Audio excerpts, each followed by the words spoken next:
Welcome to our Sports Pad, your half-hour weekly look at Sooner sports from our perspective. I'm Josh Kopelman. And I'm Lindsey Ruta. Coming up on Sports Pad, OU football had some bear trouble down in Waco. And we'll tell you how Lon Kruger's boys fared on the hardwood this weekend.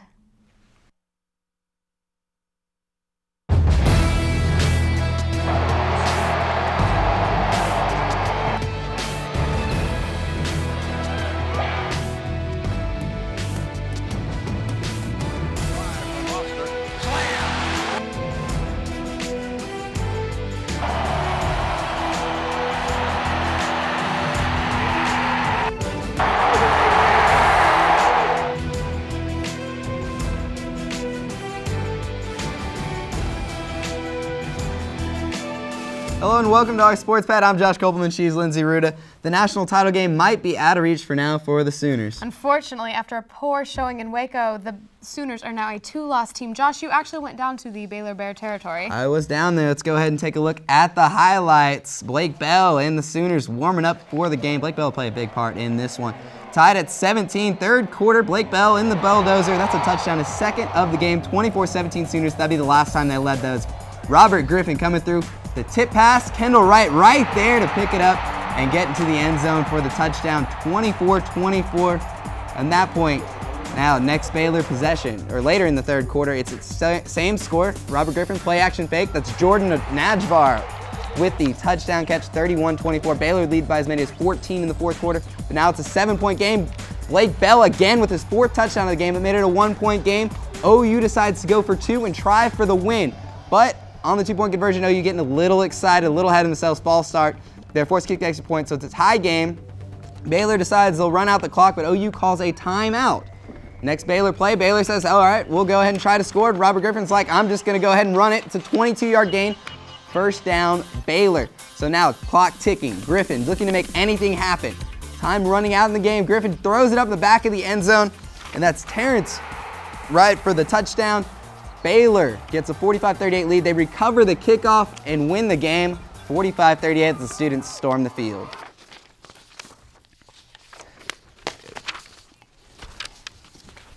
And with that, Robert Griffin's play drops OU down in the BCS standings, but the Sooners are still in the top 10. Josh, let's take a look at those standings.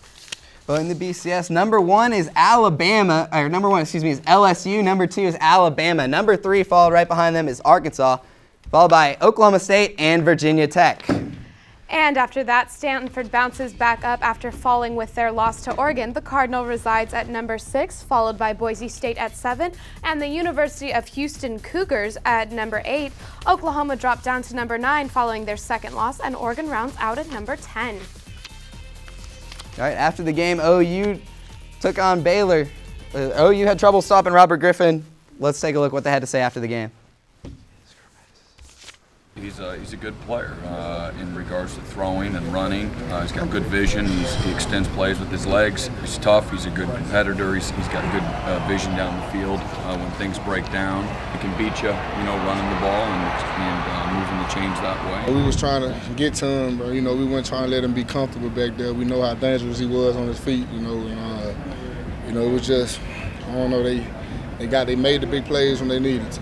Too many mental busts on the defensive side of the ball. We just didn't do very good in the pass coverage. So, he's a great player, but I think we helped him out a lot. We rushed past him, we got too deep, and we gave up some, gave him some opportunity to scramble out until the last drive. We did do a really good job, and the last drive is what counts, and we didn't do it. Every week you can be beaten, and again, Baylor played an excellent game and did that tonight. Now, Andrew Ford joins me in studio again for our weekly update on the football debrief. Now, Andrew, what would you say was the biggest letdown for the Sooners this past weekend against Baylor?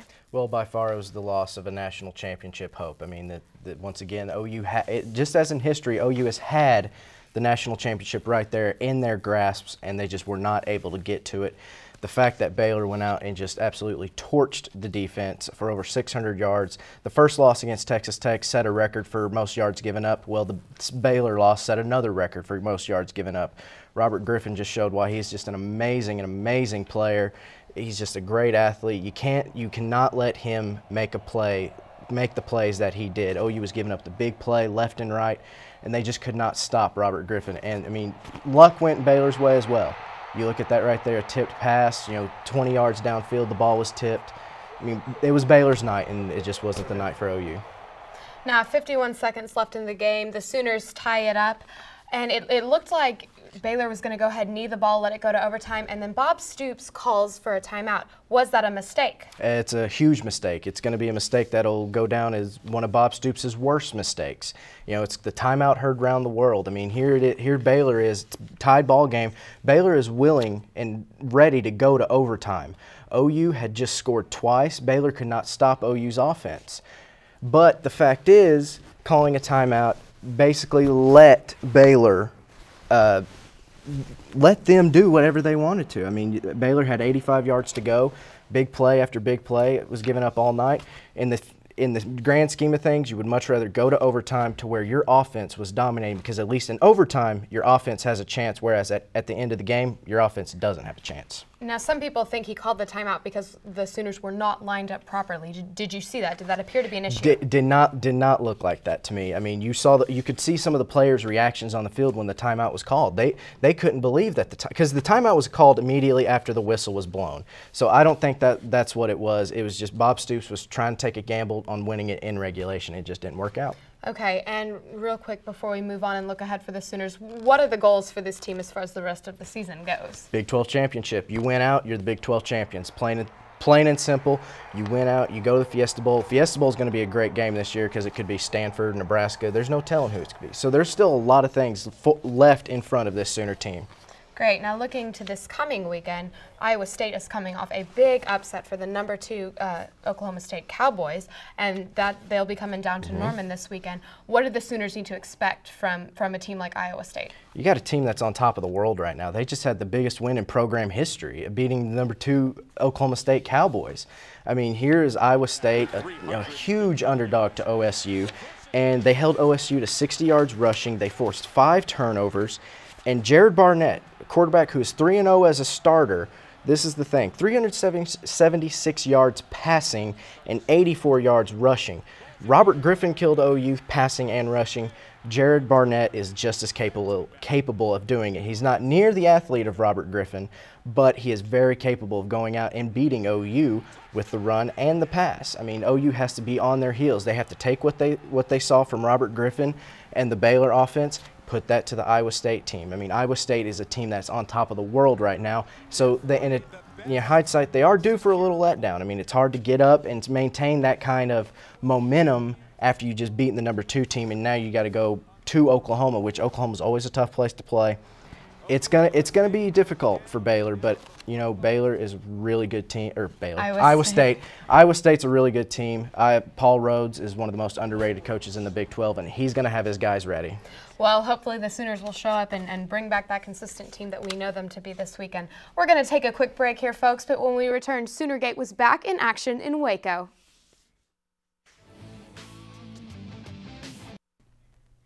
Welcome back to our Sports Pad. This weekend, Soonergate was down in Waco, Texas to see how the Baylor Bears tailgate. Welcome back to Soonergate. This week, we head I-35 southbound and headed to Waco, Texas, home of Los Osos de Baylor. While we were there, we were able to check out the Cutaway Bears, and some freshmen educated us on what the Baylor line is. Despite the outcome, it was still a great and exciting game that Baylor fans won't soon forget. The Bears are really special to Baylor. I mean, it's our mascot, and we keep them pampered, and it's a very big tradition for Baylor.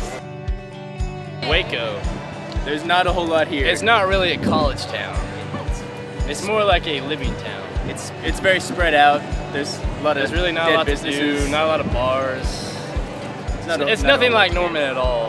No. But for the game, OU Baylor, they are undefeated at home, and we've also never lost at Baylor. I don't think it's going to be a close game at all. Robert Griffin's good, but our defense is better. Surely they weren't the only Sooner fans to feel that way. Instead, RG3 used this game as the soapbox for his Heisman campaign. The Baylor line is one of the most unique traditions of the program, and we were able to find some freshmen to explain that and talk about the game day atmosphere. It's definitely like the tailgating, and then plus like the whole game. Like I don't know, I think this is like the best. Just the atmosphere, like also with the chambers too. Like they just get us so pumped up and stuff. Yeah, because the chamber leaders lead us in cheers. It's really fun. The freshman line is all the freshmen. We get jerseys and we stand behind the opponent's bench and we cheer for Baylor. It really helps the team out and to cheer them on. Yeah, it really encourages them. And then right before the game, we all rush the line, and it's pretty cool to see all the freshmen like band together and just like run the field and stuff. And it's crazy. Like it's so much fun. Never lost at home this season, so we're gonna win. So most definitely. The most passionate line members got to stand on the field and run the flags during the game. When asked why, basically we got here on the field because we're the best fans that Baylor has. It certainly was Bear country as the Sooners fell on a losing effort. We got some fan reaction after the game. Well, you know, it was incredible. You know, it was close. You know, neck and neck that last minute. You know, I felt pretty confident that we were going to win in the fourth quarter, but that last minute, you know, y'all came back and scared the hell out of us. But I was really nervous at the end when we were neck and neck, and then I didn't think we had enough time to win, so I was really stressed out at the last part. join us next week on Soonergate as we explore RV City at Lloyd Noble Center and my last game as a student against the Iowa State Cyclones. Looks like our Soonergate team had a great time in Waco. We look forward to seeing them back in Sooner Country this weekend. Sports Pad is taking a timeout, but when we come back, basketball was back in action along with the volleyball and cross country teams.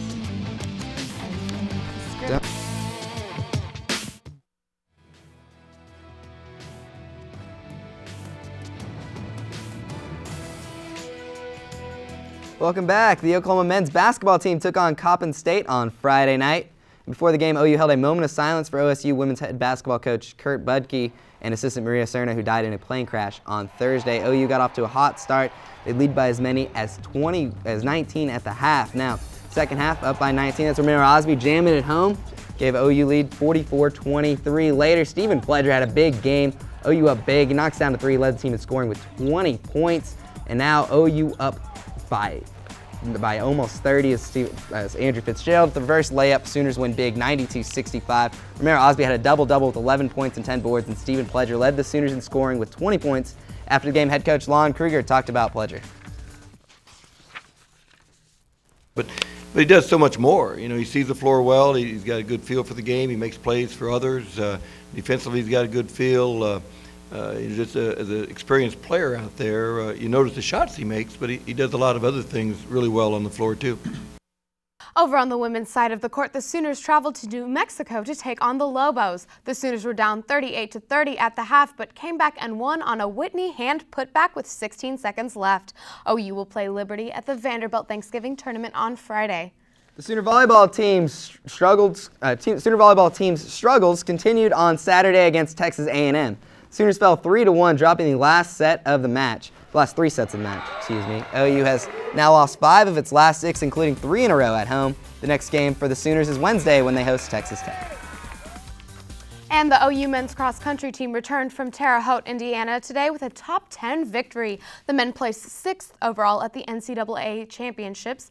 Junior Bill Kogel led the Sooners, placing 29th with a time of 29 minutes and 8 seconds, snagging his first All-American honor. The Sooners finished second among the Big 12 teams competing, following Oklahoma State with an impressive second-place finish. And the lone Lady Sooner, Jessica Engel, placed 86th with a time of 20 minutes and 54 seconds. Coming up on Sports Pad, Andrew Ford returns in studio with OU lineman Ben Hayburn. Plus, we discuss the BCS shakeup. Stick around.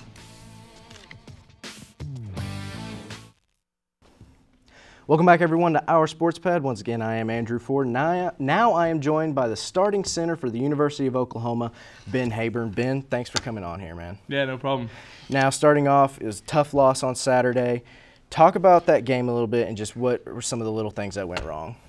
Yeah, it was a tough loss. I mean, especially with our, national championship implications and knowing that we were still in the race and in the hunt.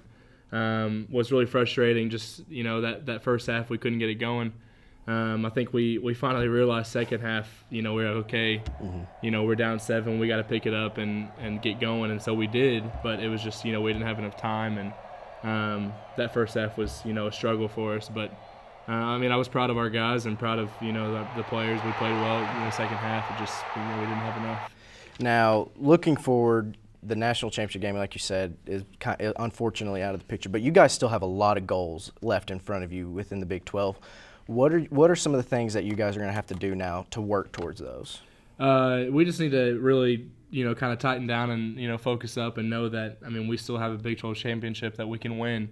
And, we got Iowa State this week who, most people know that they just knocked off Oklahoma State, who was number 2. So they're a good football team, and we can't pass them up knowing that, we can play Oklahoma State for the Big 12 championship. So we have to know, we have to prepare like any other week for Iowa State, and hopefully, pull out a win, and then going into Oklahoma State knowing what's at stake. Now, earlier this year, you suffered an unfortunate injury in the Missouri game. What exactly happened that caused the injury, and what was your mindset like when you found out how severe the injury was? Yeah, the play was kind of a freak play. I was just pass blocking a guy. And, D linemen do this move to me all the time, but he just came and chopped my arm down. And right when he hit my arm went numb, and it was just kind of, I thought I'd just like hit a nerve or something, whatever. And so came off the sidelines and talked to Dr. Schnabel, and, they got an x-ray and told me I had broke the bone in my forearm. And, from there on I was just like in shock. Like it was so weird. I didn't really think that could actually happen just by someone doing that to me. But it was difficult going through the process, and had surgery and all that kind of stuff, but went by quick, and I'm back out there, so it's going good.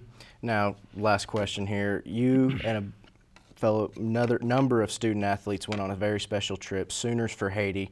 Talk about that experience real quick, and just what was that like? Yeah, it was a really special experience. It was something that I definitely won't ever forget. It was awesome being able to love on those kids out there, and honestly, I'll admit they taught us more than we actually taught them. They were just right when you walk up to them, they're just wanting to jump, run, and hug you and love on you. That's awesome. So it was pretty special, and I definitely won't forget, and I hope I can go back someday. All right, Ben, thanks so much for coming on, and good luck the rest of the season here, man. We're really looking forward to it. All right, stay tuned. We got some discussion for you guys.